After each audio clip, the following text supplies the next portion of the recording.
सगळ्यात आधी वांग्याचे सगळे देठ काढून या पद्धतीने मधोमध असे कापून घेतलेले आहे आणि कापल्यानंतर पाण्यामध्ये ठेवले।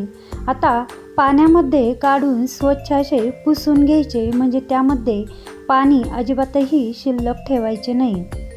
आता याच भांड्यामध्ये या पद्धतीने वांगे ठेवले, म्हणजे जे काही जास्तीचं पाणी असेल ते निघून जाईल। आता ज्या ठिकाणी सामुदायिक देवस्थान असतं त्या ठिकाणी वेगवेगळे वांगे येतात आणि त्याचीच भाजी किंवा भरीत बनवलं जातं। आता एका कढईत तेल तापायला ठेवलेलं आहे।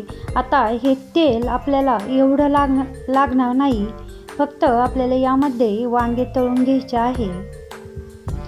वेगळ्या पद्धतीने पण अतिशय चविष्ट असं वांग्याचं भरीत। आता थोडंसं पाणी शिल्लक असतं, त्यामुळे या पद्धतीने थोडासा आवाज येतो, तडतड। वांगे तळण्यासाठी मी झाकण ठेवलं, पाणी असल्यामुळे तेल पाणी उडतं।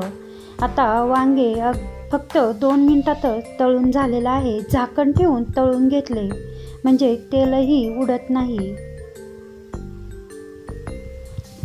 आता सगळे वांगे एक ताटामध्ये काढून घेतले। आता हे तेल आपल्याला फक्त 1 चमचा तेल यामधून घ्यायचं। जेवढं तेल टाकलं तेवढं तेल शिल्लक आहे।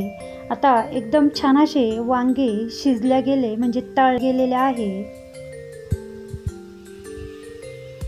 आता हे मॅशरने मॅश केलेले आहेत, थंड होऊन मग मॅश करायचे। या पद्धतीने मी हे वांगे एकदम छान असे मॅश केलेले आहे।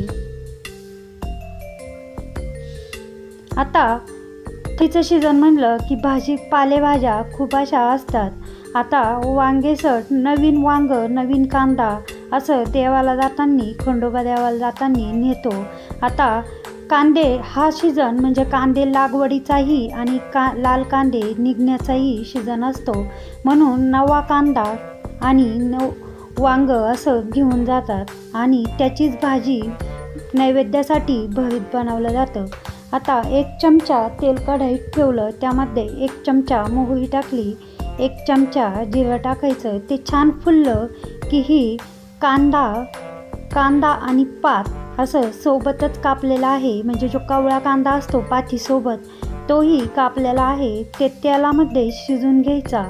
आता थोडासा शिजला की त्यामध्ये ठेचा टाकायचा, मिरची, लसूण असा हा ठेचा केलेला आहे, पाणी न घालता तोही या कांद्याच्या पातीमध्ये शिजून घ्यायचा। फक्त एकदा या पद्धतीने वांग्याचं भरीत बनवून बघा। ठेचायचा थोडासा कच्चापणा गेला की अगदी थोडंसं तेल टाकलं, मला थोडंसं तेल कमी वाटलं म्हणून। सुके मसाले टाकायचे, 1 चमचा हळद टाकायची। अगदी गडावर किंवा खंडोबा देवस्थानाच्या तिथे जसं वांग्याचं भरीत बनवलं त्याच पद्धतीने, पण त्याची चव ही देवाच्या नैवेद्याची चव वेगळीच असती। आता 1 चमचा लाल तिखट, 1 चिमूट हळद आणि अगदी थोडासा गरम मसाला टाकलेला आहे। आता तेही या कांद्याच्या पातीसोबत छान असं शिजून घ्यायचा। आता मीठ टाकलेलं आहे। वांग्यामध्ये आपण भाजताना किंवा तळताना अजिबातही मीठ टाकलं नाही, म्हणून मी थोडंसं मीठ टाकून घेतलं। थोडंसं म्हणजे भाजीला जेवढं लागतं त्या चवीनुसार किंवा अंदाजानुसार मीठ टाकलं।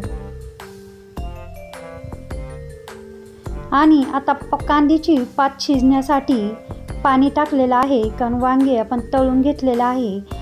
वांग्याचं भरीत खाताना टच लागू नये म्हणून मी कांद्याची पातही छान अशी शिजवून घेतली। एकदम छान असा सुगंध येत होता। आता हे मॅश केलेले जे वांगे आहेत तेही यामध्ये टाकायचे।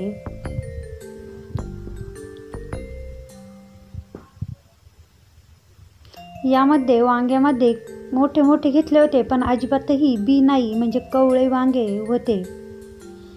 व्यवस्थित असं हलवून 2 मिनिटं झाकण ठेवून या वांग्याच्या भरताला छान अशी वाफ देऊन घेऊ। म्हणजे मस्त असं वांग्याचं भरीत शिजलं जातं. मस्त भाकरीसोबत या पद्धतीने वांग्याचं भरीत एकदा नक्की बनवून बघा. देवाच्या ठिकाणी नैवेद्य खाल्ल्याची नक्कीच आठवण होईल. इतकं छान असं वांग्याचं भरीत एकदम चविष्ट असं लागतं. ज्यांना आवडत नाही तेही अगदी आवडीने खातील.